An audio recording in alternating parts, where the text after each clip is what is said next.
attempt to adjust your programming.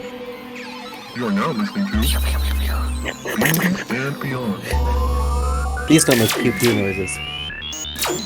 No, they do not.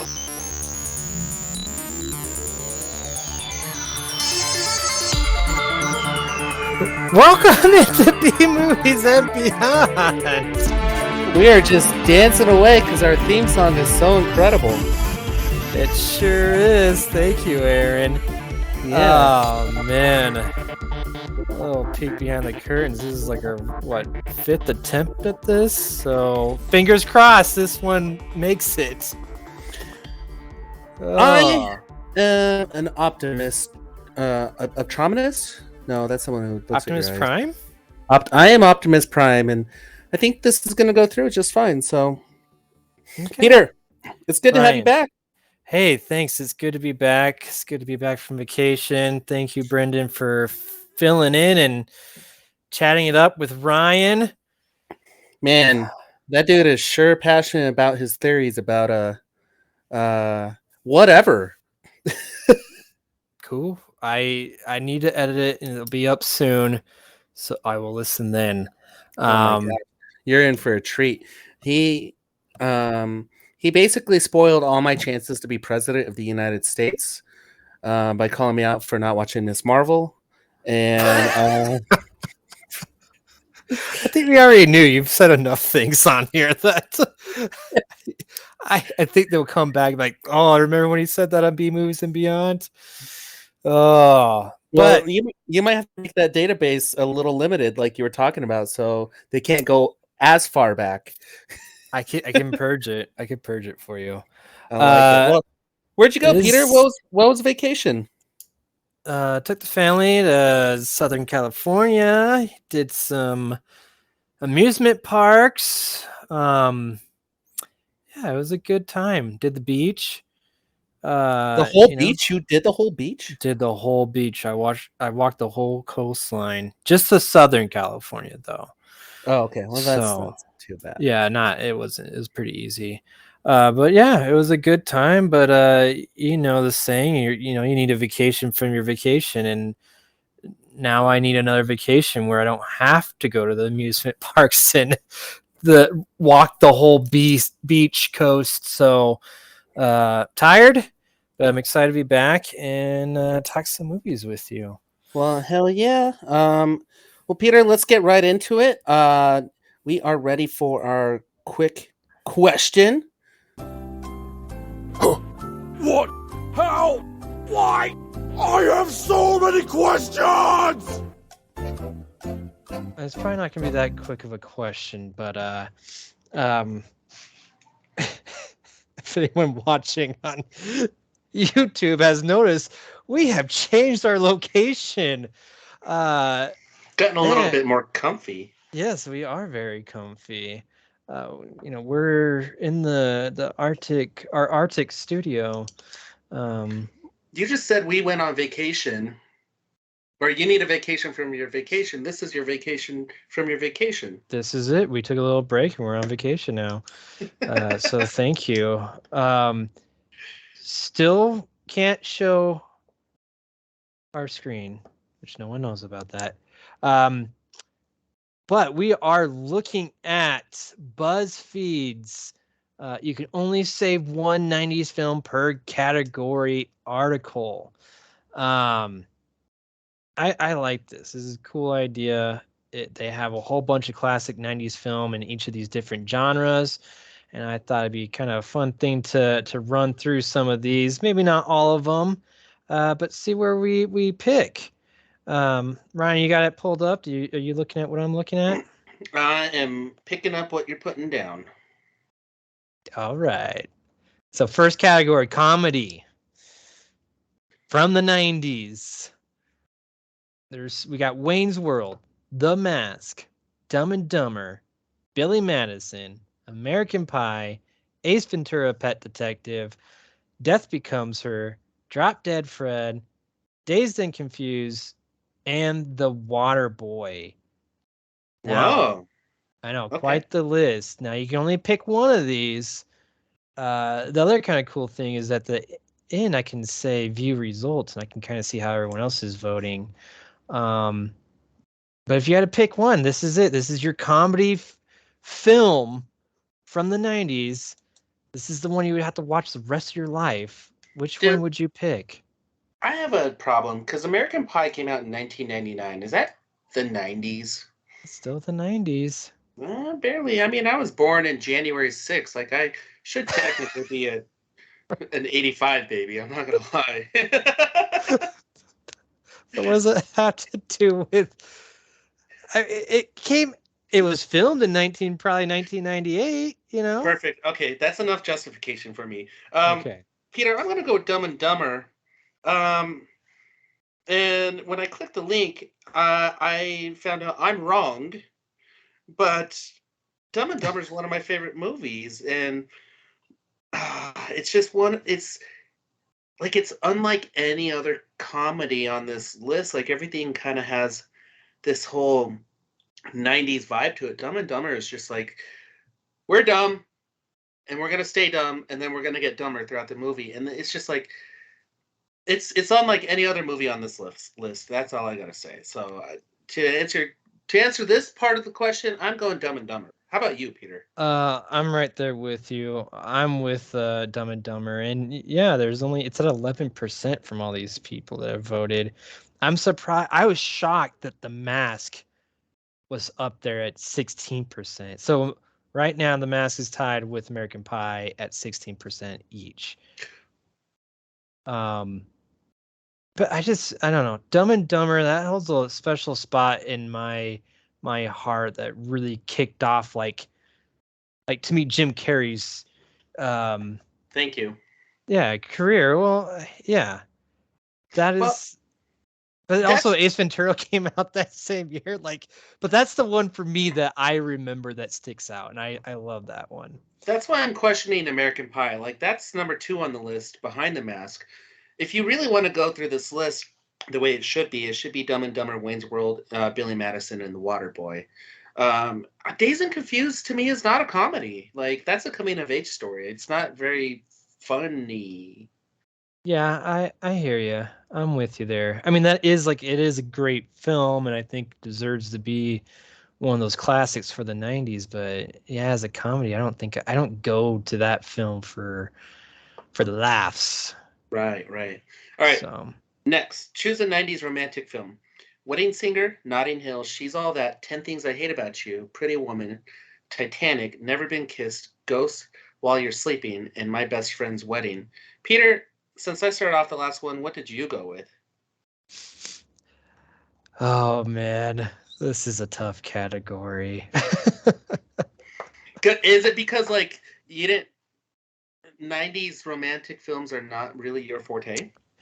Yeah, I mean, I've seen most of these. Some it's been a while. Like, I don't remember Notting Hill at all. Never saw it. Yeah. It's very possible. Maybe I didn't see it. But like the ones that stick out to me, I'll just... Oh man, dang it. The Wedding Singer sticks out. She's All That, 10 Things I Hate About You, Pretty Woman, and While You Were Sleeping. Those are the ones that really stand out to me. I know everyone's huge fans of Ghost, and I don't know. But I'm going to have to just go with While You Were Sleeping. That was one. Wow. I don't know why, but I think my mom watched that a lot and she liked it because I just remember that vaguely through my childhood, having to watch that a few times. So I will go with While You're Sleeping, but this is a tough category. Mine was Pretty Woman. When I think romance film, I think Pretty Woman. So again, we're both wrong. But here's the thing: 10 Things I Hate About You to me is kind of a comedy. Same thing with Titanic. Titanic was hilarious. Yep, absolutely. I get why 10 Things I Hate About You. Like, I agree with that one. I think it deserves to be up there. Yeah. So. All right. Next. This is more our forte. Choose a 90s horror film. I Know What You Did Last Summer, The Blair Witch Project, Scream, Blade, Urban Legend, Idle Hands, Silence of the Lambs, Candyman, Misery, and It. Oh. Yeah. So I gotta say, do you think Blade should be in this category? No, and I also kind of don't think Idle Hands should be in it. I think that should be in comedy. Yeah, but that's a comedy horror. Like, I get why Idle Hands is there.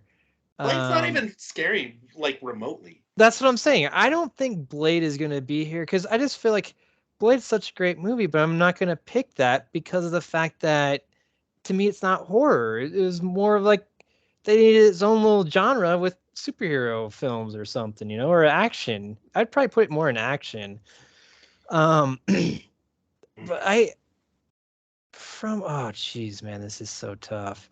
I picked mine. Mine is Scream. Scream Okay. is like, it's the 90s horror movie. That's true. But the other ones, I mean, Scream knows what it is, and it's self-aware. So like Silence of the Lambs is like this drama, and it is like a horror character. I Know What You Did Last Summer is kind of like a copy of Scream. Blair Witch was different. Misery, I thought Misery was a made-for-TV movie. Blade definitely doesn't belong on here. Candyman, to be honest with you, I haven't really seen Candyman. Idle Hands should be up there more, but I think it's lower because a lot of people are saying the same thing I am. It's a comedy.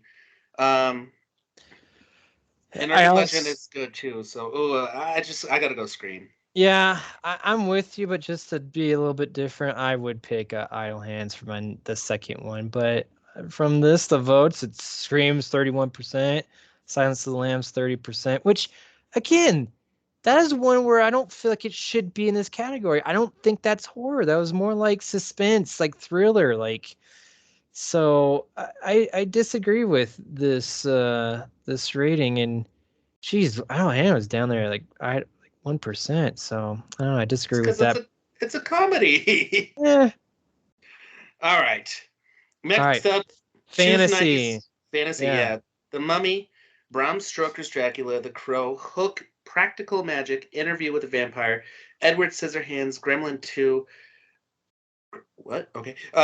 Batman Returns, and Princess Mononoke.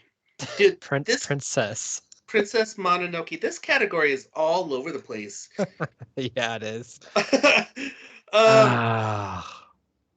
Dude, Gremlins should be in like just top movie.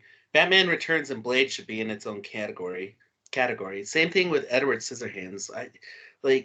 Those aren't fantasy movies to me, but I want to pick Batman Returns just because it's one of my favorite movies. But because of the category, I'm gonna pick Batman Returns. Yeah, don't you almost feel like these are, again, I don't think Dracula, is that really fantasy? That The Mummy, again, I guess it's kind of fantasy, but it's also like adventure. Like, really the only one that sticks out that I think is a true fantasy film, I'm going to have to go with Hook, which I got to admit, I love Hook. I love Robin Williams, and I love Dustin Hoffman. So many things I love about this one. I'm going to go with Hook because I think this is, from this list, this is the most legit fantasy film from this one. I would agree with you 100%, but the people do not. Yeah. They went with drum roll, please. Who's number one? The Mummy, which I get it. And I was going to pick that one. That was probably my second one that I feel like, all right, that's probably closer to fantasy than the rest. And I think that one also shaped a lot of new movies from that, that style, that quick action, I guess sci-fi-ish, the fantasy is what they're calling it. Dude, that shaped so many movies after that film. So I get why it's number one. At least, hey, Hook got 15%. I'm good with that. Yeah, I picked Batman Returns. I got 5%. So yeah. Which again, they should just move that and Blade to comic book movie. Yeah. And I just don't know why Princess Mononoke is on there. I don't think enough people have watched that. I don't even know what it is. But this category is really good, Ryan. Sci-fi films from the 90s. Oh, This is going to be yeah. a tough one. So we got Total Recall, Mars Attacks, Men in Black, Event Horizon, Alien 3, the Matrix, Species, Mimic, Terminator 2, Judgment Day. Oh shit. And the X-Files. Like Holy. these are all straight up sci-fi movies, but they're so different in each way. Yeah. Except for Mars Attacks. Mars Attacks should be a comic movie. Yep. Same with Oh Men in Black, man. actually, kind of. Yeah, it was comic. Um, ooh, Peter, you go first. I'm gonna just have to. Oh, man, again, some of these shaped, movies like moving forward, but the thing with this one, like, I think I'm gonna have to go because I want to go early on in the 90s because I see the Matrix, but I just feel like it's too close to 2000. And I'm gonna go Terminator 2 Judgment Day. I mean, that movie is just so kick-ass. Came out in 1991. Like, what a way to kick off the 90s, you know? So that's the one for me. I'm gonna one up you, and I'm gonna go a year earlier. Still Arnold, but Total Recall. That Like it? movie, dude. Three boobs. Yeah. That's all I needed. However, we're wrong again. 48% was Men in Black, then The Matrix. Oh, you're number dude. You've been number 3 like every single time. Yeah, except for that romantic one. Um, I'm Oh, surprised that this one didn't get more. Like, I mean, I understand Men in Black's really good, and again, that shaped a lot, but come on, it's Terminator 2 Judgment Day. yeah, and just something a little bit more sci-fi. It's Total Recall. Yeah, I'm surprised Total Recall didn't have more, but I mean, they did a remake of it. Come on. Maybe Yeah, that's sure. what everyone thought it was a remake. Maybe that's why. All right, this one should be right in our alley because we were kids. Choose a 90s kids film. Anastasia, Jumanji, Nightmare Before Christmas, Halloween Town, Hocus Pocus, The Never Ending Story 2, The Next Chapter. The first one is the 80s. The Parent Mhm. Trap, Casper, The Witches, and Little Princess. Oh, I'm going to go with Teenage Mutant Ninja Turtles 1 and 2. Yeah, where are those? Yeah. What the crap? Well, because some of them came out in the 80s. Not Ninja Turtles. The first one came out in 1990. I thought it was 89. It came out the same year as Batman, didn't it? Came out the year after Batman. Oh, really? Oh yeah, 1990. Um, yep, I agree with you. If that was on the list, I would pick that. Otherwise, I gotta go with Jumanji. Jumanji's where it's at. So Again, you're number 3. I'm number right because it's Ninja Turtles. Um, however, I think I picked Nightmare Before Christmas just to get statistic. Which, again, that's kind of a horror movie to me, but I don't know. All right. Lastly, Peter, on this quick question, not quick question, choose a 90s drama film. Girl Interrupted, Virgin Suicides, American Beauty, Cruel Intentions, Pulp Fiction, Empire Records, My Girl, Reality Bites, Fight Club, and Shawshank Redemption. And I have a feeling you're going to pick Empire Records. I don't know why. yes. Well, this is a tough category, and this is drama. Okay, Empire Records is not a drama, I agree with you. and geez, this is a weird category. Do you really consider Pulp Fiction a drama? No. Yeah. I mean, Cruel Intentions certainly is. Um, Fight Club, Shawshank Yeah. Redemption. I guess I can see where Fight Club. I don't. This is a weird category. But there's some good films in this one. But again, so many came out in 1999. I almost just went with Cruel Intentions because of that kiss scene. Um, dude, again, Empire Records. I'm not picking it just because I don't think it's a drama, and I'm gonna go with My Girl because holy shit, the ending of that film. I mean, if you don't cry, like you don't have a heart. If someone dubs the ending with Macaulay Culkin getting stung by all those bees, with Nicolas Cage going, "Oh no, not the bees, not the bees," that would make my life so complete. Peter, just because I'm gonna go 1994 Pulp Fiction, and Okay. Shawshank Redemption is number 1, My Girl's number 2, and Pulp Fiction is number 3. I like this poll. I like poll time. We should Yeah, do it was. more polls. I'll have to find more of them, but I just liked it because I love the '90s, and I'm kind of shocked. We need to do a whole another one where it's just like, like comic book movies. Like that's what it should have been. It should have been like fucking Blade, Batman Returns, Teenage Mutant Ninja Turtles, and all those other ones. Like there's still a handful of comic book related movies out there in the '90s. They screwed up. We'll do another one. I'll submit to BuzzFeed. All right. Let's move on to our next segment. Trailers. Here are some exciting coming attractions from Yay, trailers. Oh, man. Peter, you did the list of trailers. I want you to lead on this one because I got a lot to talk about. All right. right. First up, Peter. Yeah. Well, so let's just run.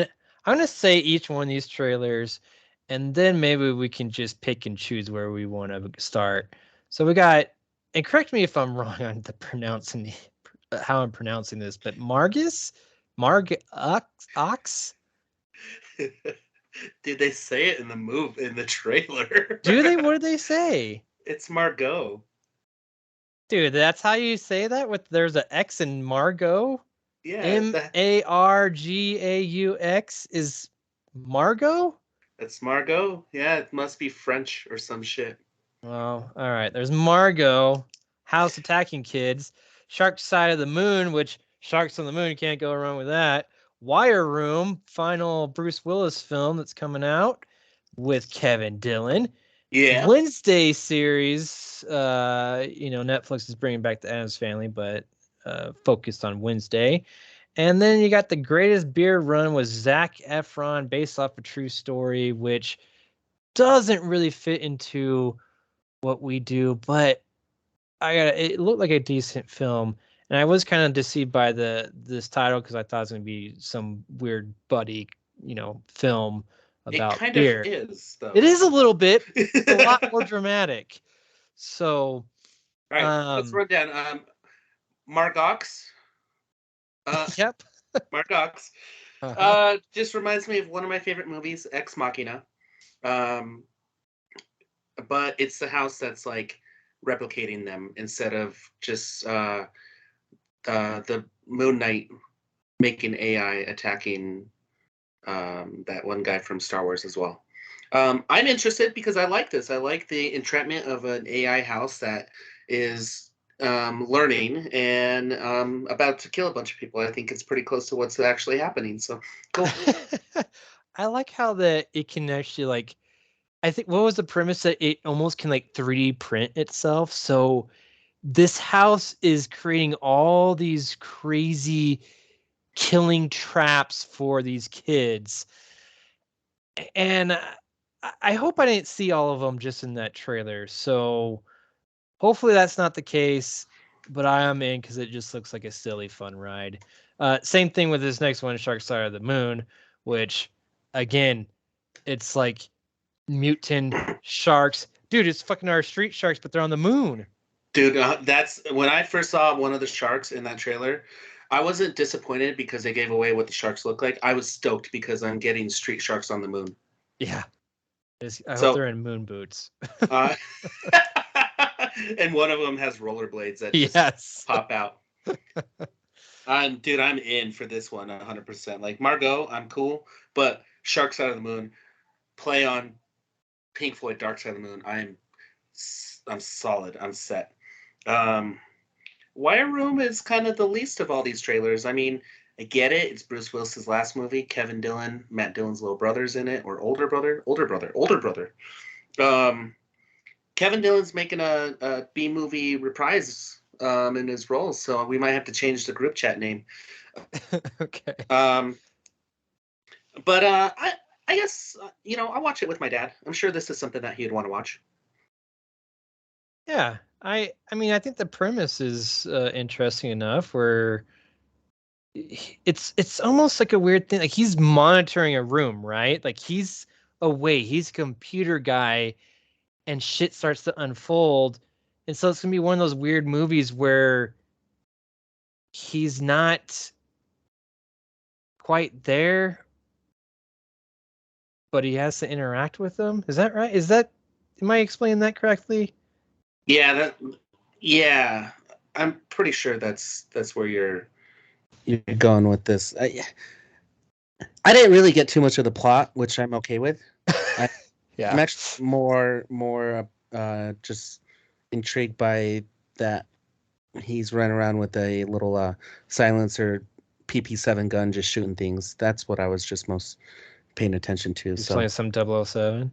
Yeah, it felt like I was listening to, if they just played that 007 throughout the trailer, I'm set. I just need to redo trailers. Maybe that's my calling. I think so. Next up, Wednesday Addams. Dude, I love the casting. I mean, like at first you're like, really? Louise, what's his last name? I don't know. It's the one that plays Gomez. Yeah, Louise Gomez. It's like Gutierrez or something, right? Yeah, I really like the guy, but here's the thing, man. Like I'm comparing this to the movie The Addams Family, the live action one, and it's such like a difference. Like I think they nailed it with Wednesday, and I'm also really on board with Catherine Zeta-Jones playing. Oh my God, yes. Yeah, what's her face? But like they're kind of going towards like they're trying to make it more like the actual like black and white animation style where like they're like the Gomez is not attractive, which that's what they really went with on this. And then Pugsley is just, to me, Pugsley just looks weird. And so I don't know. I think half of it is really great casting. The other part, I'm not too sure. But the main focus is on Wednesday, and I think they nailed that. And the trailer made it looked, dark and funny, and I'll definitely give it a shot. Like I hope it's entertaining. It looks to be. So, and Tim Burton's involved, so I like that. I'm in. I mean, I think I'm more vested in this already than I am the Munsters. So Yeah, absolutely. I agree with that, and it'd be funny if they release them at the same time. just because see which one does better. yeah, I think Wednesday's gonna do much better. Yeah, and then the Greatest Beer Rung. I mean, we pretty much already talked about it, but it's coming to Apple Plus Apple TV Plus. Apple TV Plus, yes. Yeah, so Zac Efron basically goes out to like give his war buddies beer, and he gets stuck in war. Yeah, in Vietnam, which there's a part where like it's easy to get into the war, but it's hard to get out. Which you're kind of seeing that, which I never would have ever thought that. Hey, I'm going to go into war to give some people some beer. Like that just does not cross my mind. So dude, what else are you going to do in the 60s? I don't know. But Not that. That's just crazy. The idea of, I mean, why didn't you just enlist and go into war? I just don't understand that. They don't give you beer to give to your buddies. Yeah, you can't drink when you go. Well, good list, man. I think I'm most excited about Shark Side of the Moon, to be honest with you, because it's gonna be the closest we're gonna get to Street Sharks right now. I can't wait till like this entire universe of like Ninja Turtles and Battletoads and Street Sharks have this collaboration movie like that Marvel's doing. Like they should call it the Saturday Morning Universe and just give us all the movies. I'm up for that. So I would love that too, and some biker mice from Mars. yes, and Bucky O'Hare. Oh yeah, absolutely. All right, Ryan, we ready for some news? Oh wait, I can't do that.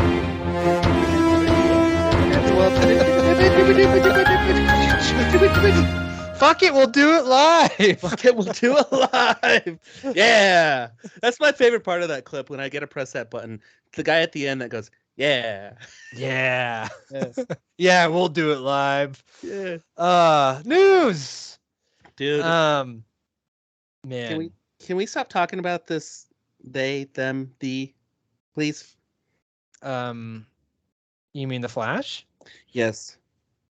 Well, I really like the idea that they caught him, but he just kind of turned himself in, so that made me sad. Don't you think Warner Brothers probably sent Ezra Miller like a, hey, you better take care of this, otherwise we're gonna scrap $300 million of a movie, and we're gonna hold you liable for it. And he was probably like, oh shit. I could see that. Absolutely, you're probably right. I mean, you think they could sue though? Could they sue him for that? I mean, if I was a major studio and my main actor of my big budget blockbuster for next year was going out getting criminal charges, I would find a way to sue him.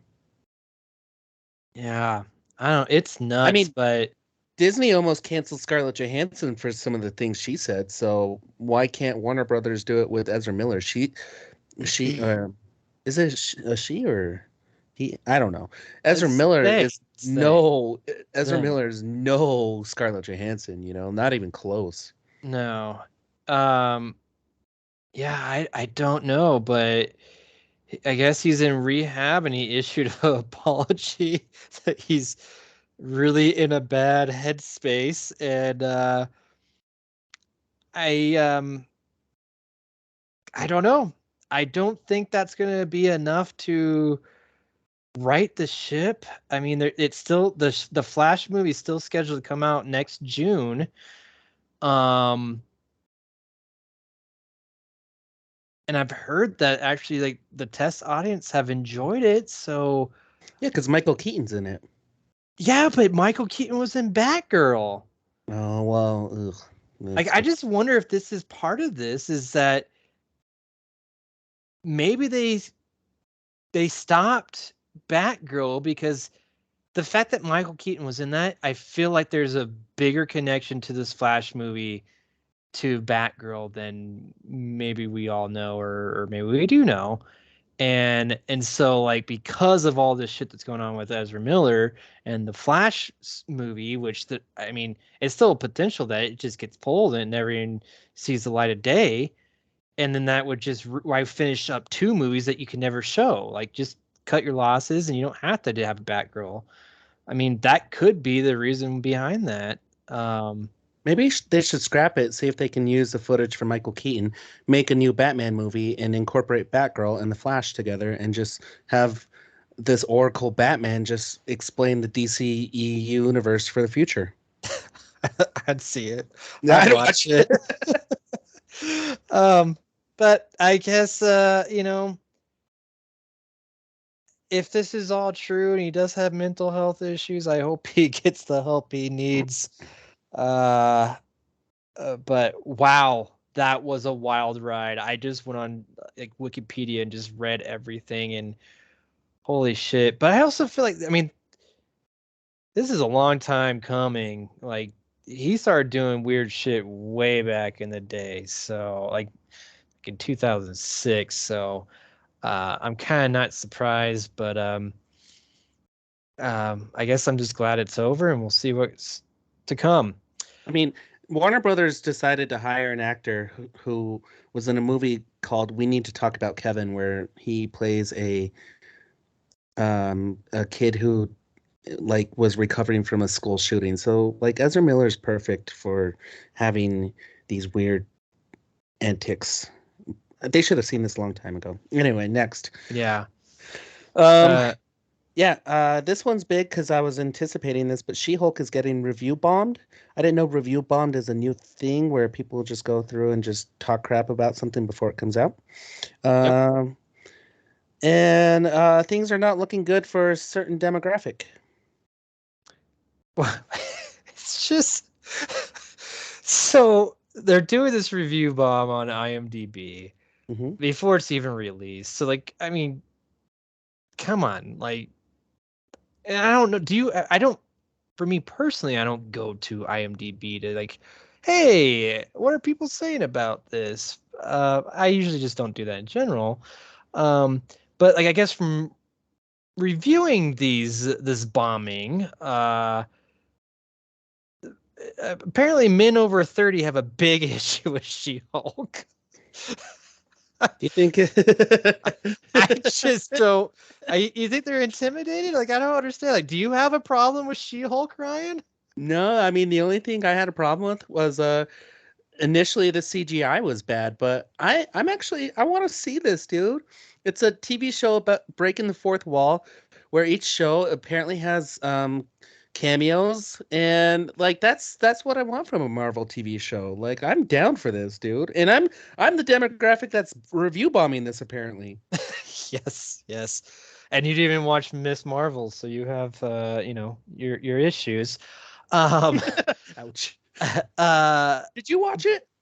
I haven't finished it, but I'm almost through with it. Like, is it my favorite thing ever? No, but is it bad? Absolutely not. It's not bad. And I guarantee the She-Hulk or TV show is not going to be bad either. Is it going to be great? Probably not. I will say probably most of their TV stuff is, it's good, but it's not great. I don't know. Maybe Loki. I was pretty. Loki is probably the best of the series in my opinion. All right. But anywho, I just don't understand why men over 30 have such an issue with this. I don't know why they feel so connected to She-Hulk, but they did the same exact shit to Captain Marvel, man. Like, I just don't understand why there has to be so much hate from men over 30. I think it's because men over 30 are being mislabeled as millennials, and we're just taking it out on like the most boomer thing possible. So like, get over it. Like watch, if you don't want to watch it, don't watch it. But if you want to watch it, support it. Well, exactly. And like, so your review bombing before it even comes out. I mean, I wanted to, and I didn't have time. I wanted to go in there and try to look at some of these reviews just to kind of see what they're saying. But you haven't seen it, so what could you be saying? You're just bitching. Stop bitching. Stop your bitching, jeez. Bitch once it comes out, and then you can actually have points to, what you're actually talking about. Like it does not make sense to me. Oh my god, it's bad. Let's see, 10. There's a 1 out of 10 scale. 45% is 10, and then 42% is 1. Well, that's interesting though. Like, I mean, it seems like there's a, it's 50-50 on this, where like people are trying to like, no, don't review bomb it, and the other part is just trying to just take it down. But I just don't understand it. My thing here is like I'm on IMDb looking at this, and I'm trying to find these reviews, and they're not here. Like, it's just giving you a scale. I wonder if this is all just a promo. Huh. I think you gotta go to user reviews. Ooh, just real quick. She-Hulk Attorney at Law brings superhuman law and levity to MCU. On IMDb, it says, but why though? Well, maybe we'll look at these and review the reviews after the show comes out. Peter, this is some cool news. Saw X is coming out. Why is it called Saw 10? It should be called Saw X. Is it cool news though? I mean, we did an entire episode on all the Saw movies. I understand that. I understand. I Huh? just yeah, I don't know. I don't know how I feel about it. Because I only watched when we did that whole episode about all the Saw movies. That was the first time I've seen most of those. Like, Same here, actually. I'm not gonna lie. yeah, I am not I'm not a Saw fan in general. I've ever seen the first one and like thought it was kind of cool, but like I was one like I hated the twist ending. I thought it was kind of dumb. And then I think I saw the second one and I just thought it got worse how much it was they were trying to interconnect everything. And so the fact that they're only up to 10 now, it's not necessary. Just take the same premise and call it something different. Can we do that? Like Blade or how about Jigsaw? Jigsaw would be fun. Oh wait, Yeah. no, they did that. Yes. All How right. about just circular saw? I don't know. Hand saw, bone saw, Chainsaw. Yeah. See, there's so many different things you can use. I like that. I like that premise. Speaking of actors with too much power, Black Adam is designed to expand the DC ECU with spin-offs and more characters. Nope, just have Michael Keaton Batman do it. I don't need The Rock doing this. I think The Rock has too much creative control over the Black Adam character, and I'm just not interested. I guess I'm just confused with this because this is a continuation of kind of like the Snyderverse, right? Yes. So, like, as far as I know, I feel like it's kind of dead, but I guess I'm wrong because a new Aquaman's coming out. There's supposed to be another Wonder Woman film. Like, they still have this Flash movie. Like, I don't know. I don't get it. Like, I personally kind of wish they do just kind of scrap the whole thing, but they're so pot committed to this and the fact that like you already saw it with the Black Adam trailers, there's tons of like superheroes in there. Like they can branch off tons. Like I just don't know if it's probably not going to be good. It's probably going to be more like that Spider-Verse type shit, that Sony's doing, the live action stuff, not the animated. So well, go ahead, keep on Warner Brothers, which is I don't get it. If they're trying to expand and yet he's just canceling all these series, like again, it just shows that Warner Brothers doesn't know what the hell they're doing. They haven't for a long time. I like this piece of news because I think he's wrong. Yeah, me too.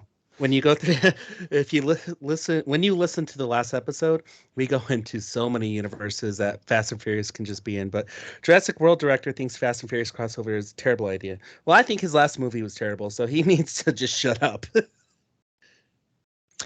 I didn't think Dominion was terrible, but dude, dinosaurs and cars crossing over would be amazing.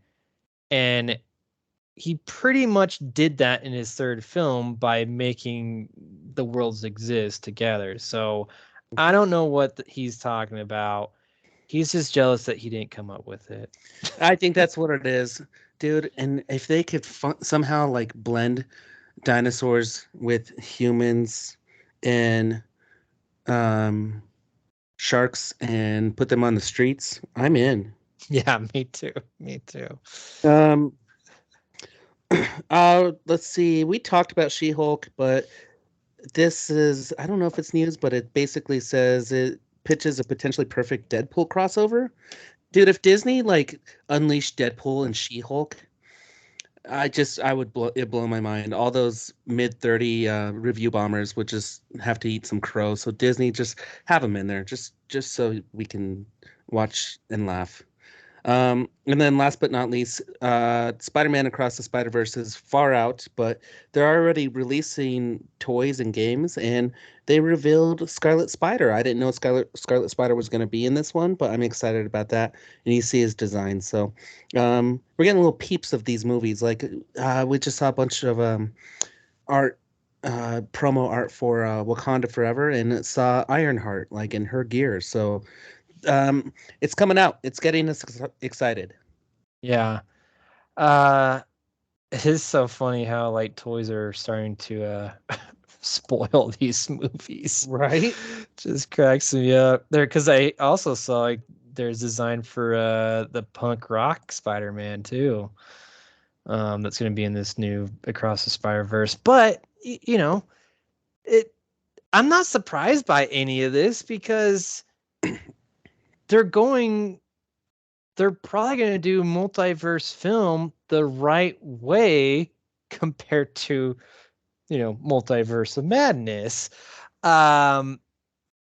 where you could have a whole bunch of these characters just kind of come in quickly and then leave is just as fast. So they can have all kinds of designs and toys set up for this, and they're not even really in the movie. It's going to be interesting to see who's going to be like the main team, like that they had in the first one. So I don't know. They got to bring back Nick Cage, dude. They got to do it. So I hope they make some cameo. I would think they would, right? Hey, Peter. Yeah. This is going to be the shortest one, and you're going to love putting the music over it. But how do you support the show? Hey, go to our website, bmoviesbeyond.com. Yeah, subscribe, rate, review, and tell your friends about us. Like and subscribe on YouTube, Instagram, Facebook, Twitter, all the socials. You can just find it right from our website, bmoviesbeyond.com. And you can buy our shit if you want some cool soft gear. Man, that's perfect. I'm going to do that all day long. Damn straight. Do it. Oh, cool. Oh, dude.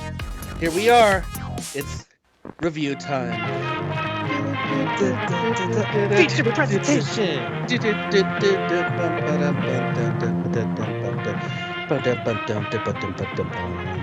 Wow, man, what a fantastic episode, man. We had so many cool sound effects, and we had so many. I just love it. We're in a nice vacation house, and since we're on vacation, Peter, I'm excited to do reviews with you. Last week, Brendan and I actually did not do reviews. We did basically what was called a current state of the Star Wars universe, the DC ECU, and the Marvel universe. So when you go in there, I know you're going to be talking to yourself with us. So if you want to do like a part duo, Margaux with us, then let's do it, because I would love to hear Peter's input after everything on there. But this is what we're doing. Reviews. We're back on track. Peter, do you want to kick it off, or do you want me to kick it off? Yeah, I'll go. Hell yeah. Let's save you watched the new Predator movie, Prey, and I watched the older one. Not a Predator movie. I watched The Nice Guys. This is Russell Crowe and Ryan Gosling as, well, Russell Crowe's like this, like, oh man, what do you call those? Like those gangsters that go and like beat up people, basically. Like they're the muscle behind everything, but he does his own thing where like people pay him to go and beat up people that are doing bad things, like, hey, man. Yeah, but he doesn't kill anyone. And so like he like the opening one is like this guy is this guy's like like he's like going dating like this underage girl, and he just goes and like punches him in the face and like stay away from underage girls, you know. And that was like the opening scene. Like that's what he did. People would pay him to go and put people in their place and tell them, like, you know, trying to scare them away from other people. And so that's kind of what he is doing. And then Ryan Gosling is a private detective, or private eye, and you know, he's working certain cases, but he's also he's actually a really sad character. Like his wife died, he has a daughter. On his hand, the first thing you see, like he's a drunk, and on his hand you see like he's writes on there, "You'll never be happy." Like he is pretty sad. Um, you know, and not the greatest private eye. Just kind of does shady stuff just to get by. And this just follows a really intricate caper set in 1970 70s LA, and like porn industry is really big. Oh, is it LA or is it Detroit? Yeah, shit, I don't know. One of those cities. One of those cities. And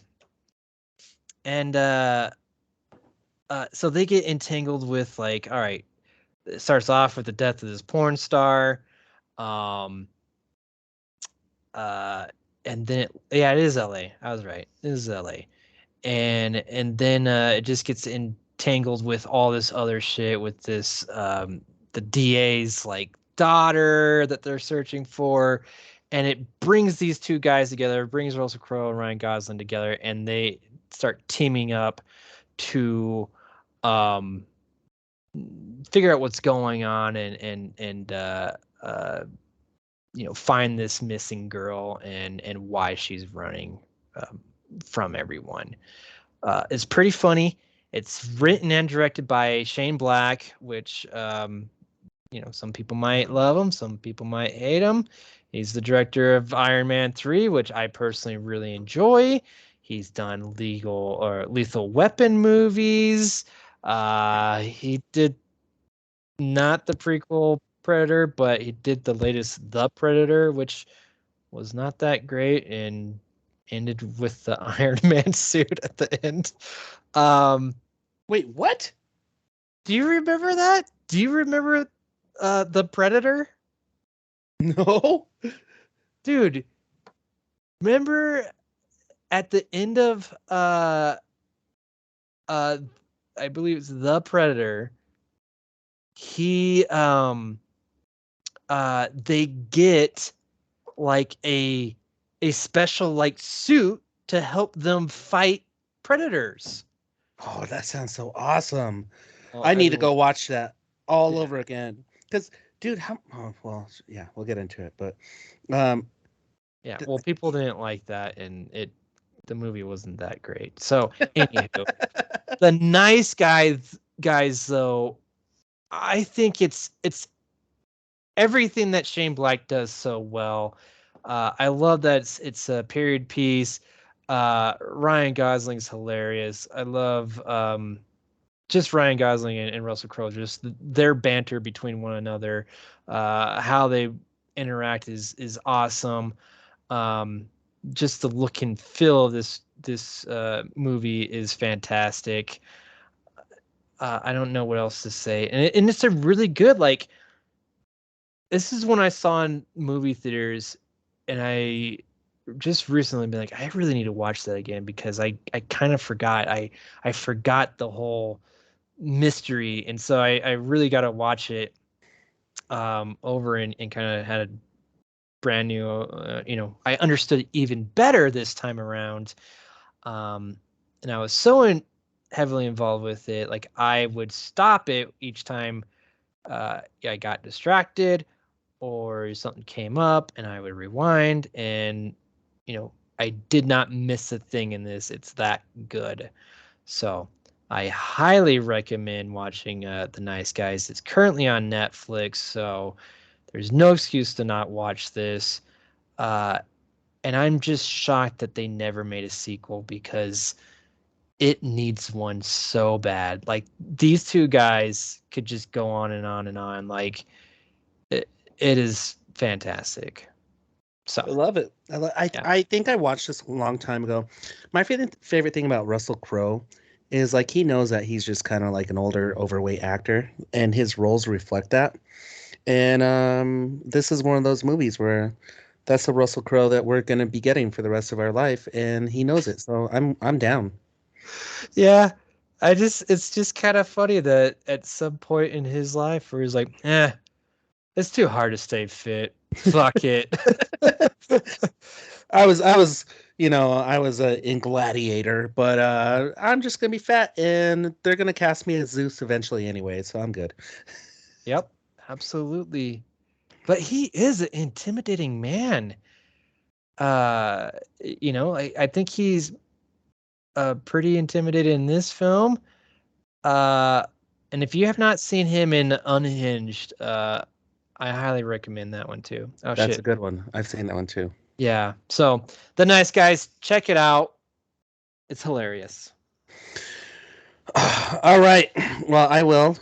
So Peter, the reason I am reviewing Prey is because I was in attempts to actually watch a B movie. I was trying to watch a movie called Frankie and Penelope with my dad. My dad likes to find these movies where he sees an image of a car, like an old muscle car, like a Challenger or a Charger, and he's like, that's gonna be an awesome movie. But when you start watching the trailer of Frank and Penelope, it has nothing to do with the car, and I think it turns into a zombie movie. The reason I didn't watch it is because on my streaming service where I have it, the video kept on cutting out much. It must have been like hosted by Melon, so we don't know. But I'm gonna back pocket that one. So I was like, hey, let's watch another movie, and I was like, oh, I haven't watched Prey. And I didn't really want to explain Predators to my dad, so I was like, you know what? We're just gonna watch it and see what it's like. And it starts off.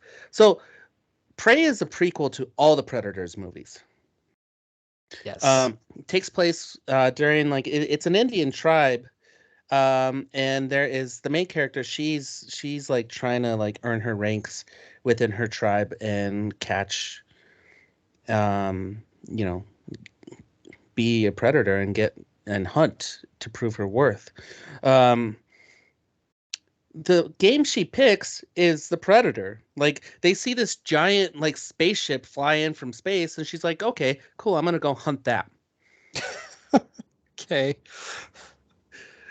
Gotta go big, right? Gotta go big. Go big, and go home with it. So and everybody's like, "Oh, you can't do that." Like, okay, let me first say this. It's on Hulu, directed by Dan Trachtenberg, not related to Michelle Trachtenberg. I thought the CGI and I thought the visual effects were going to be movie quality. They're very much Hulu quality.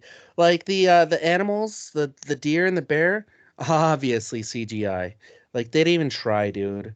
They should have just not had them in there, to be honest with you, because for a while I was like, man, this is gonna be cheesy. But then when you start seeing the Predator, for a good part of the film, the Predator's invisible, dude. You see the outline and whatnot. This takes place. Geez, let me see if there's a date. I mean, 1719. So her background is she's a healer. She's the one who has herbs and spices that can help aid her tribe during battle. So you learn that along the way. Then the movie got really good because it turned into a Predator movie. It was she's still on the hunt. Her and her dog are going out and pursuing the Predator, and she's learning about this creature. Meanwhile, the Predator doesn't see her as any sort of prey, so he's going around hunting other things during this time, and she's kind of tracking him and learning. So she's developing her craft with her instincts, and the movie gets really good because then the Frenchmen come in and they start attacking the Indian tribe, and they're looking for the Predator as well. And you just see this whole battle happen between the tribe, the predator, the Frenchman. You know, there's a bunch of them getting captured.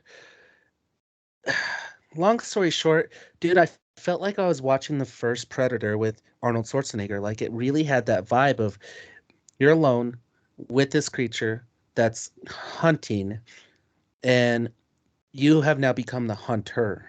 And she becomes the hunter in this movie, and she uses her knowledge of healing. She uses her brother said it best. He thought she was a good hunter because she saw things that he didn't.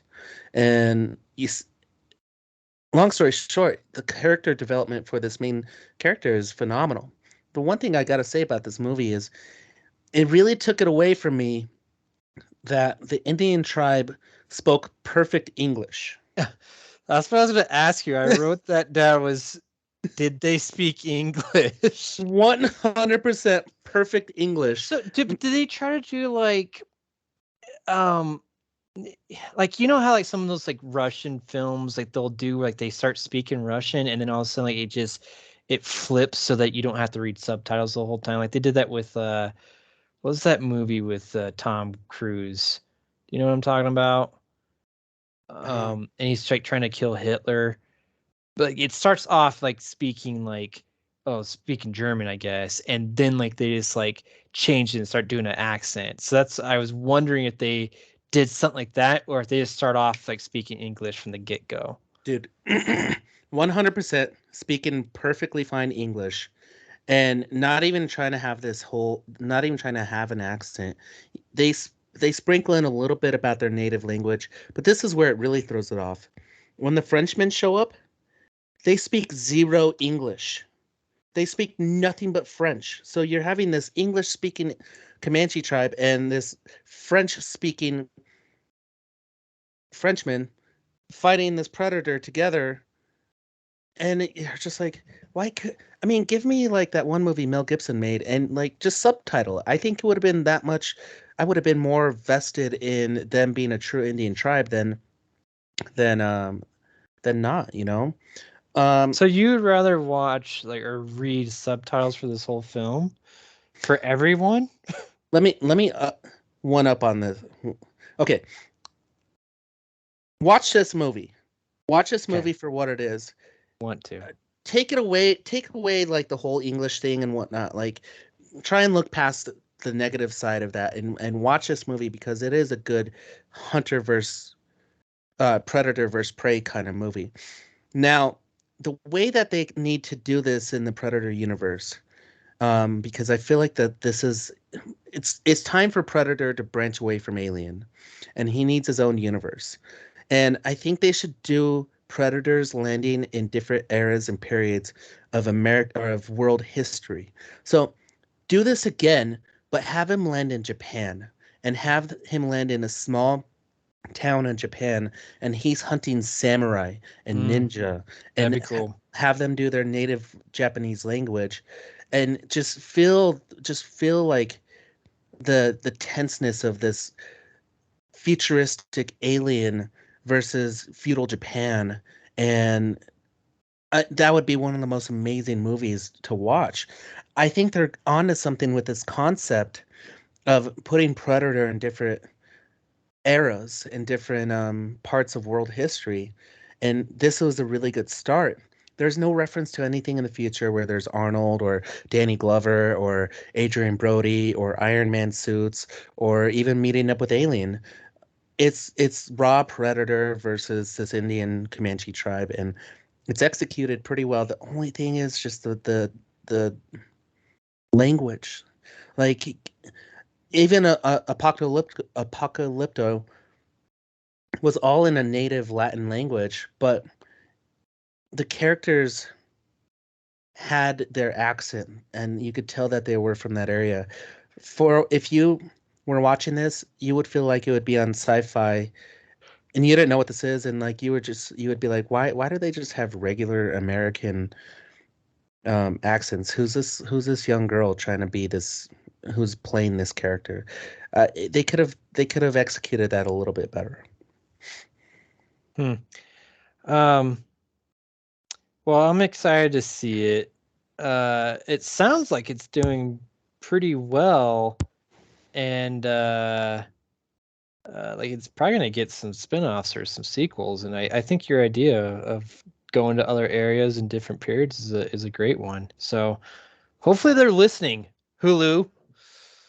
Well, we know Mark Ruffalo's listening. He basically said the same thing that we did a couple episodes ago. So yeah, Ruffalo, like get behind that. There you go. I recommend it. Keep Predator going. He's a great character. And it's a good one-on-one battle, you know. You don't see that too often anymore. So there you go. All right, you ready to move on? Are you gonna make the sound, Peter? You gotta make the sound. I was gonna ask you if you wanted to do it. Let's hear it.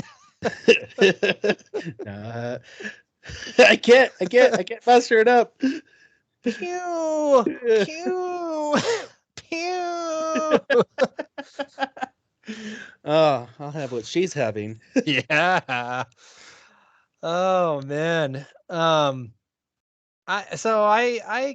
got a recommendation to wrap up this episode. It just came on to Disney Plus, but all the Orville show with Seth MacFarlane. It's on there, and I just started watching that, and I like it. It's kind of you could tell that he really has appreciation for Star Trek because it has that vibe, but it just it's a little bit more, I guess, raunchier than Star Trek. So that's the part that's enjoyable, but it still has that Star Trek vibe. So I've been watching that and been enjoying it. So it's a easy thing to put on in the background and just kind of, halfway pay attention. It's halfway good. Halfway good. You know what else is halfway good, Peter? Yeah, what's that? Beavis and Butthead's back. Yes, I saw that. And I almost put that on in the background. Dude, Beavis and Butthead's back, and after this episode, I'm gonna go binge out on Beavis and Butthead till 1 a.m, like I used to when I was 10. Nice. One last thing. Oh, go ahead. I was gonna say I watched the Beavis and Butthead do the universe. It was okay, right? Yeah, it's just okay. I fell asleep multiple times, but then when I wake up, I was just like, oh, I don't really need to go back. It's like I didn't miss anything. Dude, it's weird because it starts off like an episode of Beavis and Butthead, but later it starts feeling like a movie. I've never had a movie feel that way, where like I feel like I'm watching a TV show and then boom, it turns into a movie. It's just weird to me, but I'm ready for the TV series. And then one last thing, this is kind of a one-off, but if you have Comedy Central or you could find it on one of the apps, try and watch the South Park 25 concert at Red Rocks. It's one of the best concerts I've seen, dude. It has the creators of South Park doing a concert with South Park songs with Primus, Ween, and Rush. Like, wow. How did we miss this?